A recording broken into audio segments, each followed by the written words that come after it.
Hello everybody, welcome to a World of Warship Blitz video, and in today's video we have the Tier 7 American battleship, the Colorado. Now, the Colorado is pretty typical of American battleships up to Tier 7, which means that it's, well, reasonably agile for a battleship, but slow. And something like 20 knots. So it's still, the South Carolina I think is slower, but still there's no real appreciable speed increase until you get the Tier 8, the North Carolina. And I think that slowness is what's put me off the US battleship line. And the Colorado, I must admit to, you probably saw that I've accumulated a lot of free XP. And yeah, I got within, I think, 40,000 XP of the North Carolina, and I'd had enough. So I've free XP'd my way past this ship. Other people love it. It does have big guns. It is quite tanky. It has very good characteristics as far as torpedo protection and fire and flooding resistance and all the rest of it. It is an extremely tanky ship, which is hard hitting, but it's just not my style. So here we go. First things we meet usually are destroyers. I probably should have had some HE loaded for that. So normally, especially in a slow ship, looks like we've got some torpedoes coming in, but that'll probably be one or none.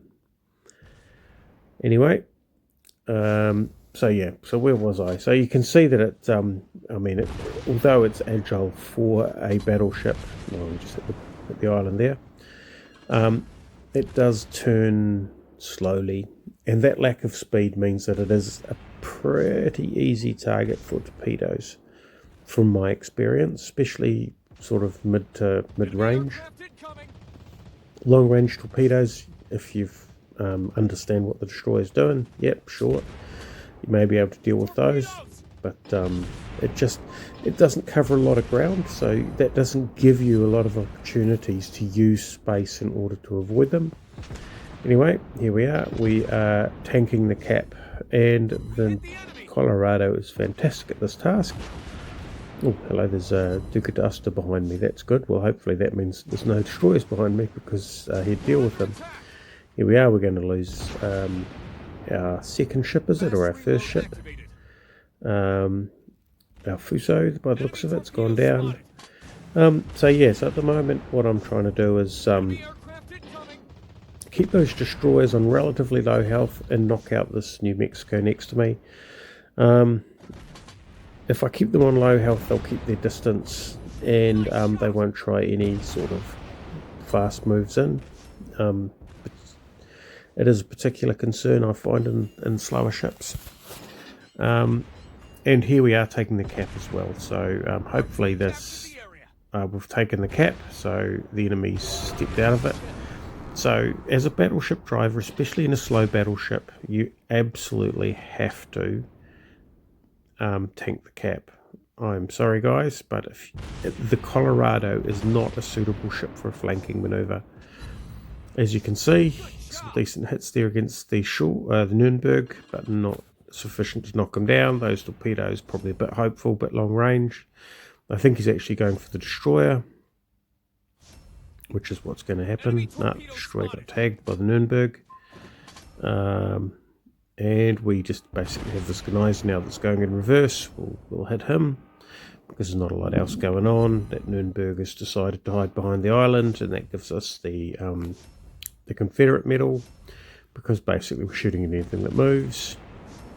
The Gneiss now goes for friendly battleship, and then is going to disappear in behind the island, which is nice. He's trying not to be focus fired, which is great, but also he's not doing anything to really clear the cap, and I'm quite happy sitting in the middle of this. In fact, looking at the timer on the clock and the scores and the fact that we have 4 ships to 2 and we hold the cap, unless the destroyers get really funky really quickly, we're going to take this game. So anyway, last I saw, there was a destroyer behind this mountain, but actually, when I look at the top, he's actually gone, so I needn't have been this concerned. He's been taken down, and what that leaves is this. So we fire the first set, which of course missed because he started moving, and we give him enough lead. It's a bot by the looks of it, that's why it started moving sort of instinctively when it came under fire.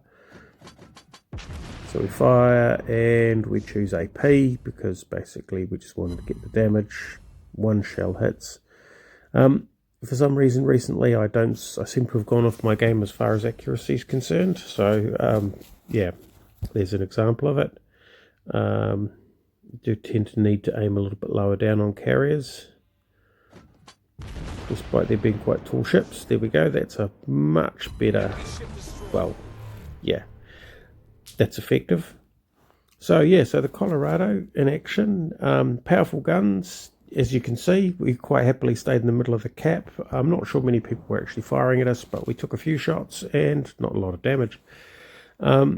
However, it is slow, and you have to be really careful to make sure that you support your teammates, because it's easy, if you're a bit slow in the Colorado, for your teammates to get squashed and then for you to have to face the second wave on your own. And for whatever you do, please do not flank. So there you go, we've got a battle star and a Confederate award. Good results, especially that 2 citadels at the end definitely helped with that. Taken 2 kills in the Colorado. Anyway, I hope you found that educational. Thanks for watching, and we'll catch you next time.